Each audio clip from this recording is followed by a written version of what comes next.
Hello and welcome to Daily Tech Tutor. Today, you'll learn how to write a Medicare Coverage Dispute Letter. This letter is a formal request submitted to Medicare or your insurance provider, asking them to reconsider a denied claim for medical services or equipment. You will begin your Medicare Coverage Dispute Letter by listing your full name, address, contact information, and the date at the top.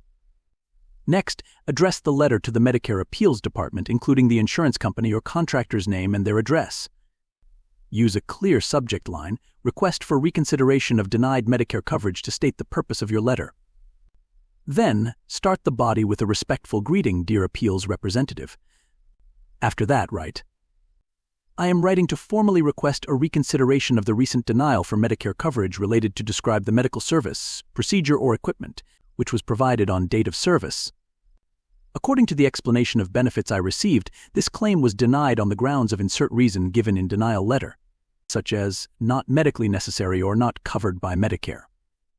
However, I believe this decision was made in error and does not accurately reflect the medical necessity and eligibility criteria under Medicare guidelines. My treating physician, Doctor's full name, has confirmed that this service was medically necessary to treat my condition, briefly state condition, and has provided supporting documentation, which I have enclosed with this letter.